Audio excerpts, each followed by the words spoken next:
ஐயா, யார் யாரு கேப் போட்டு போறது? சொல்லுங்க ஐயா. என்ன முகத்தை பார்த்தா சோகமா இருக்குது. வாலியமான வயசு, தெம்பா இருக்கிற வயசுல என்ன சோகமா இருக்கிற? அது ஒன்றும் இல்லையா,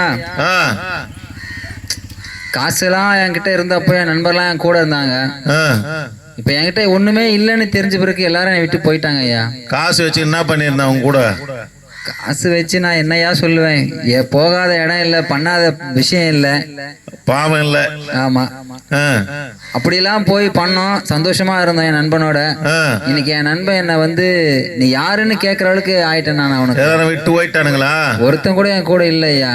உன்னை போலதான் பைபிள்ல ஒரு சம்பவம் இருக்குது. ஒரு தகப்பனுக்கு 2 குமாரங்க இருந்தாங்க.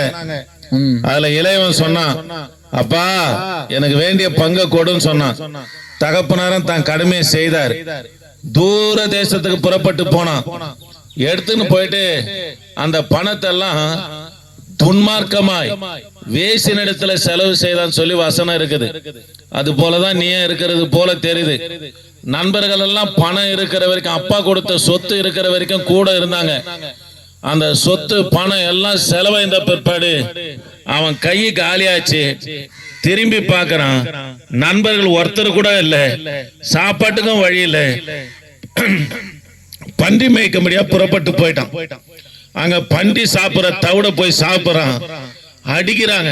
காரணம் என்னன்னா, அது பன்றிக்கு உனக்கு இல்லைன்னு சொல்லி. அப்பதான் அவன் நினைச்சான், அந்த பன்றி மேய்க்க போனான். அது என்ன தெரியுமா அதனுடைய பொருள்? என்னது ஐயா? எனக்கு தெரியலீங்களே. அப்படியா?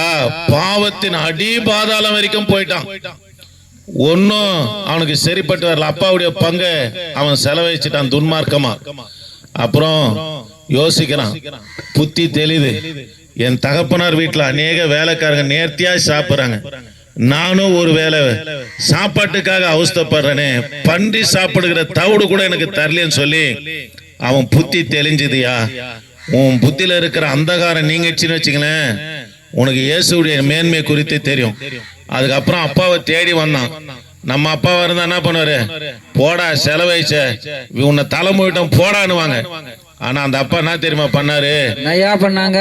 தூரத்துல வருத பார்த்த உடனே, எப்பவுமே யூதருங்க பாத்தீங்கன்னா கழுத்துல இருந்து காலு வரைக்கும், ஆணா இருக்கட்டும் பெண்ணா இருக்கட்டும், துணி அணிஞ்சு வச்சிருப்பாங்க. முட்டிக்கு மேல துணி வைக்க போட மாட்டாங்க. அப்படி போட்டா அவலட்சணமா இருக்கும் என்பது செய்ய மாட்டாங்க. பையன் தூரத்துல வர்றது அப்பா பார்த்தாரு. அது முழுமா நீளமா போட்டுன்னு இருக்கிற துணியோடு ஓட முடியாது. அப்பா இறங்கி அந்த துணியை முழங்கால் வரைக்கும் தூக்கினு, தான் மானம் போனாலும் பரவாயில்லன்னு சொல்லி தன் தகப்பன இடத்துல ஓடி, தன் பிள்ளை இடத்துல ஓடி போய் தகப்பன் அவரை கட்டி பிடிச்சின்னு முத்தம் கொடுத்து வஸ்திரத்தை கொடுத்து தான் பிள்ளைய அவரை சேர்த்து கொண்டாருப்பா. நீ அந்த இளைய குமாரனை போல எல்லாத்தையும் இழந்துட்ட, மரணத்தை தேடி போற. அந்த நிலைதான் அவனுக்குள்ள இருந்தது.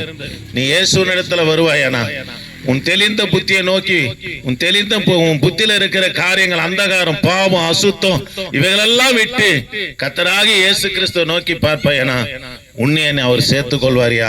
வரியா ஏசப்பா கிட்ட? ஐயா, எனக்கு இந்த நாள் வரையிலும், என் நண்பனோடு நான் இருந்த வரையிலும் எனக்குன்னு யாரும் இந்த மாதிரி சொன்னதில்ல. என் மேல ஒருத்தவங்க அன்பா இருப்பாங்க, பாசமா இருப்பாங்கன்றது எனக்கு இப்பதான் ஐயா தெரியுது. அப்படியா? அந்த இயேசுன்ற தெய்வத்தை எனக்கு காண்பிச்சுட்டு ரொம்ப நன்றி ஐயா. அவரு அப்பேற்பட்ட தெய்வம் மாத்திரம் அல்ல, நம்முடைய பாவங்களுக்காக கல்வாரி சிலுவையில பலியான ஒரே தெய்வம். நீ அவரை நோக்கி கூப்பிடுவானா, அவருடைய ரத்தம் மேல ஊற்றப்படும். உன்னை பரிசுத்தமாக்கி உன் சத்துருக்களுக்கு முன்பதாக உனக்கு ஒரு பந்தி ஆயத்தப்படுத்தி என் தேவன் உன் தலை என்னையால் அபிஷேகம் பண்ணுவார். நீ இழந்ததை கண்டிப்பா நிச்சயமா தருவார் ஆண்டவர். கர்த்தரை நம்புறியா? நான் இயேசுவை நம்புறேன் ஐயா. அப்படியா? பாருங்க, சூனாம்பேட்ல இருந்து பசங்க வந்து இருக்கிறாங்க. டான்ஸ் ஆட போறாங்களாம், பாட்டு பாட போறாங்களாம், நாடகம் நடிக்க போறாங்களாம். அத கொஞ்ச நேரம் பார்ப்போம்.